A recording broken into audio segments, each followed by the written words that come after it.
¿Qué pasa cuando el deber choca de frente con la moral?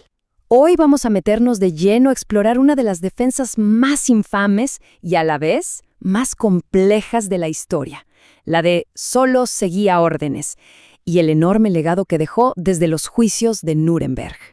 Imaginen el peso de estas palabras. Con ellas, el fiscal jefe de Estados Unidos, Robert H. Jackson, daba inicio a los juicios. Y es que no se trataba nada más de castigar a los que perdieron la guerra, no.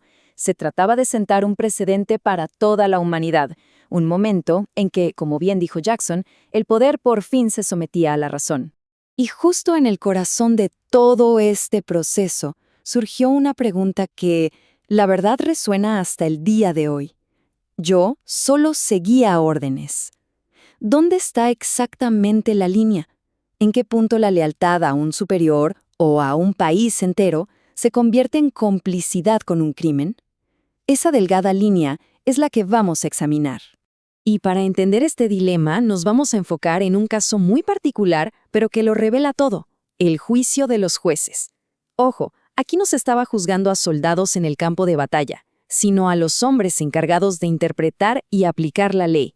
Hay una película de 1961, Judgment at Nuremberg, o Vencedores o Vencidos en español, que dramatiza este juicio de una forma magistral. Es como una ventana para asomarnos a ese conflicto humano que se esconde detrás de los fríos principios legales. Nos muestra a los acusados no como monstruos, sino como juristas, personas que tomaron decisiones con consecuencias, devastadoras. Al final, todo se reduce a este gran conflicto, el deber como patriota contra el deber como ser humano. ¿Uno debe hacer cumplir las leyes de su país sin importar lo que digan? ¿O más bien debe responder a una ley moral superior, a una idea de justicia que va más allá de las fronteras? Este fue, digamos, el choque de titanes en esa sala de tribunal. Muy bien, ahora sí, vamos a desmenuzar el núcleo de la defensa legal, este argumento de solo seguir órdenes.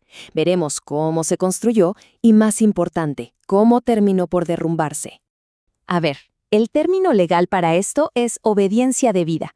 Y no es algo nuevo, ¿eh? Es un concepto que viene desde hace mucho, incluso del derecho romano.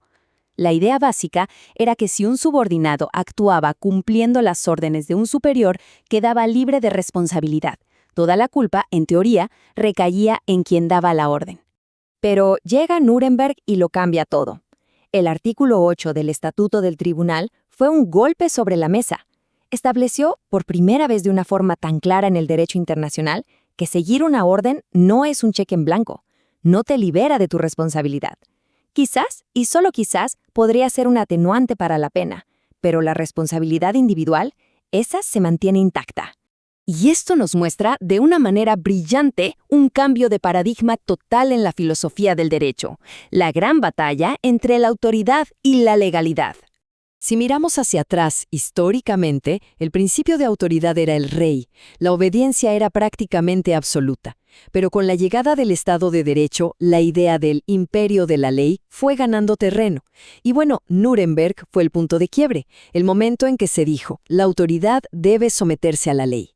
Hoy ese es el principio que nos rige, la legalidad siempre va a limitar el deber de obediencia. Ahora, aquí la ley se pone un poquito técnica, pero es clave entenderlo. Una cosa es la justificación, que significa que lo que se hizo era legal, era correcto. Y otra muy distinta es la exculpación. Esto es cuando se reconoce que el acto fue ilegal, pero se exime a la persona de culpa, ya sea por presión, por coacción o por algún error insuperable.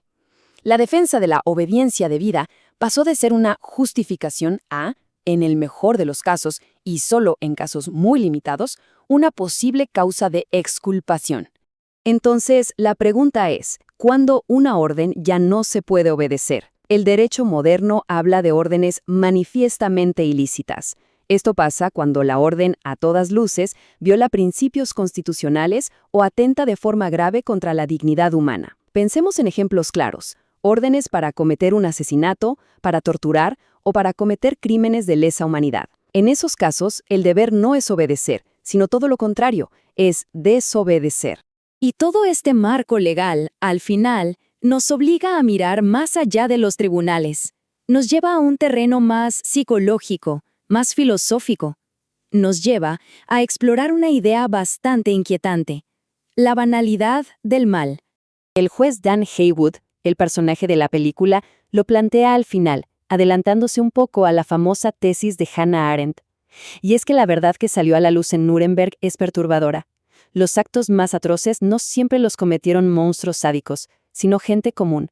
Burócratas, jueces, gente digamos normal, que simplemente participaba en un sistema profundamente injusto. Y esto nos deja con una pregunta final, que es tan relevante hoy como lo fue en 1945. Si las personas comunes y corrientes son capaces de cometer los peores actos bajo ciertas circunstancias, ¿qué significa eso para la justicia? ¿Qué significa para la responsabilidad de cada uno y para la propia naturaleza humana? El legado de Nuremberg no son solo las respuestas que dio, sino sobre todo esta pregunta fundamental que nos dejó: